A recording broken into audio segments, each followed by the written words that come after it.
ଯେମିତି କଥାବାର୍ତ୍ତା କରୁଛନ୍ତି ପ୍ରକୃତରେ ଦିନରେ କ'ଣ ସକାଳୁ ସତିକି ଭୋଟ ଗୁଡ଼ାକ ପକେଟରେ ଧରି ସେ ବୁଲୁଛନ୍ତି। ସେ ଗୋଟେ ଆନାଉନ୍ସ କରିଦେଲେ ଏ ଲାଷ୍ଟ 10 ତାରିଖ ଦିନ ଓଥ୍ ନେବେ ଭାରତର ପ୍ରଧାନମନ୍ତ୍ରୀ ଏବଂ ଓଡ଼ିଶାର ମୁଖ୍ୟମନ୍ତ୍ରୀ ବିଜେପି ନେବ। ପୁରା ଶସ୍ତା କଥା, ପାଣି ଫୋଟକା। ବର୍ଷା ହେଲେ ପାଣି ଫୋଟକା ହୁଏ, ମନୁ କିଛି ନାହିଁ। ତାପରେ ମୁଁ ସେଥିରେ ଟିପ୍ପଣୀ ଦେବାକୁ ଚାହେଁ ନା।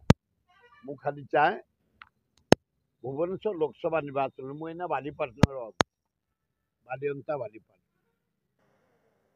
7ଟା ପଞ୍ଚାୟତ ମୋଟରସାଇକେଲ ରାଲି କରିଛନ୍ତି।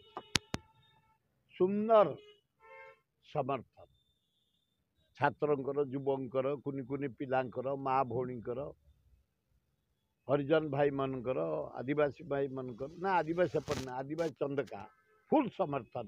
ଚନ୍ଦକା ଅଞ୍ଚଳରେ, ଜଟଣୀ ଅଞ୍ଚଳ, ଖୋର୍ଦ୍ଧା ଅଞ୍ଚଳରେ ଯେଉଁ ଆଦିବାସୀ ସାହି ଖୁବ୍ ସମର୍ଥନ, ଖୁବ୍ ଭଲ ମିଳୁଛି।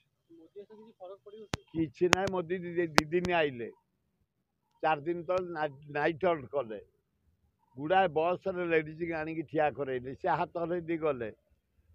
ସେଇଥିରୁ ଲୋକ କହୁଛନ୍ତି ଏଇ ଡିଜେଲ ରେଟ୍ ବଢ଼େଇଛନ୍ତି, ପେଟ୍ରୋଲ ରେଟ୍ ବଢ଼େଇଛନ୍ତି, ଗ୍ୟାସ୍ ରେଟ୍ ବଢ଼େଇଛନ୍ତି, ମାଗଣା ଦେବେ ବୋଲି କହିଥିଲେ ଗ୍ୟାସ୍। ଲୋକ ଥଟ୍ଟା କରୁଛନ୍ତି, କେହି ଚିହ୍ନାହାନ୍ତି। ଓଲ୍ଟ ଥଟ୍ଟା କଲେ, କହିଲେ ଚାଉଳ ବି ରେଟ୍ ବଢ଼େଇଦେଲା, ଏ ଅଟା ବି ବଢ଼େଇଦେଲା, ତେଲ ବି ବଢ଼େଇଦେଲା, ଘିଅ ବି ବଢ଼େଇଦେଲା, ମସଲା ବଢ଼େଇଦେଲା। ତେଣୁକରି ଦରଦାମରେ ଲୋକ ଏକଦମ ଛିନଛତ୍ର। କିଛି କେହି କହିପାରିବେନି କାଉଣ୍ଟିଂ ନହେଲା ପର୍ଯ୍ୟନ୍ତ। ସେ କିଏ, ସେ କ'ଣ କହିବେ? ସେ ଓଡ଼ିଶା ବିଷୟରେ? ଆଏ ମୋଦି, ତମେ ଜାଣିଛ ତମ ଗୁଜୁରାଟୀ ଲୋକ ଗୋରାମାନଙ୍କୁ ହଳଦିଆ କନା ପକେଇ ନେଇଥିଲେ, କଲିକତା ବଙ୍ଗାଳୀ ନେଇଥିଲେ ନାଲି କନା ପକେଇକି, ବମ୍ବେଇ ଧଳା କନା ପକେଇକି ନେଇଥିଲେ। ଆଏ ସେଇ ଓଡ଼ିଶା, ବୀର ଓଡ଼ିଶା, ଗରିବ ହେଲେ ବି ସ୍ୱାଭିମାନ ଅଛି। ଆମର କ୍ରୋମ ଭରା, ବକ୍ସାଇଟ୍ ଭରା, ଅଭ୍ର ଭରା, ଲୁହାପଥର ଭରା, କୋଇଲା ଭରା,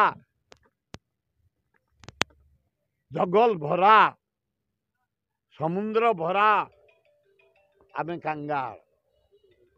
ତେଣୁ ମୋଦି, ଏ ଭାବନି ତମେ ଗୁଜୁରାଟୀ କନା ପକେଇକି ନେବ ଗୋରାମାନଙ୍କୁ। ଲାଷ୍ଟ ସାରା ଇଣ୍ଡିଆ ଦଖଲ କଲା ପରେ ଗୋରାମାନେ ଏ ଖୋର୍ଦ୍ଧା ମାଟି, ଭୁବନେଶ୍ୱର ଜଟଣୀ ମାଟିକି ଆସିଥିଲେ, ଖୋର୍ଦ୍ଧା ମାଟି। ତେଣୁ ଇଏ ଭାରି ସ୍ୱାଭିମାନୀ। ତମେ ଯେତେ ଅଧିକା ପଡ଼, 10 ତାରିଖରେ ପ୍ରୋଗ୍ରାମ କରୁଛ, ଲିଙ୍ଗରାଜ ମନ୍ଦିର ଯିବ ଭୋଟ ପ୍ରଚାର କରିବା ପାଇଁ। ଏକାମ୍ରରେ ପ୍ରଚାର କରିବ, ରୋଡ୍ ଶୋ ମଧ୍ୟମରେ କରିବ, ଉତ୍ତରରେ କରିବ। ତମେ କୁଟା କାମୁଡ଼ିକି ଶୋଇଲେ ବି ଲୋକ ମାଇଣ୍ଡ ମେକଅପ୍ କରିଛନ୍ତି, ମନ୍ମଥ ରାଉତରାୟଙ୍କୁ MP ହିସାବରେ ଇଲେକ୍ଟ କରିବେ। ସମୟକୁ ଅପେକ୍ଷା କର, ଗଣା ହେଲେ ଜଣାପଡ଼ିବ। ମୁଁ କହିପାରିବିନି,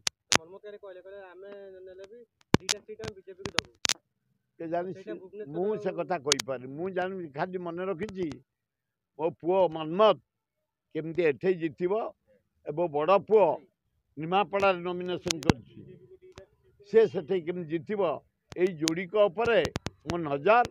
ମୁଁ ଏଇନା ରାଜ୍ୟ କଥା କହିପାରିବିନି, ଭାରତ କଥା କହିପାରିବିନି, ମୁଁ କହିପାରିବିନି। ମୁଁ କେବଳ ଚାହିଁଛି ଏଠେଇ ମନ୍ମଥ ରାଉତରାୟ ଜିତିବେ ବିପୁଳ ସଂଖ୍ୟାରେ, ସେଠେଇ ସିଦ୍ଧାର୍ଥ ରାଉତରାୟ ନିମାପଡ଼ାରେ ଜିତିବେ। ଏଇ କାର୍ଯ୍ୟରେ ମାତିଛି।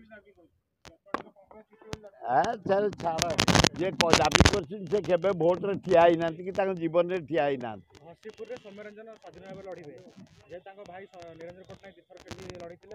ନା ନାଇଁ, ଘଷିପୁରଟା ଭାରି ବଢ଼ିଆ ଫାଇଟ୍ ହେଉଛି। ସେ କରିବାକୁ ନ କରିବେ ମୁଁ ଜାଣିନି। ସୌମ୍ୟରଞ୍ଜନ ପଟ୍ଟନାୟକ ଉଚ୍ଚ କୋଟିର ଲୋକ, ଶିକ୍ଷାବିତ୍, ଜ୍ଞାନୀ, ମାନି, ଏଡିଟର ସମ୍ବାଦ ଏବଂ କନକ ଟିଭି ଗୁଡ଼େ ଅନୁଷ୍ଠାନ ସହିତ ଜଡ଼ିତ। ତେଣୁ ମାନେ ସେ ଜିତିବେ ବୋଲି ମୁଁ ଆଶା କରୁଛି।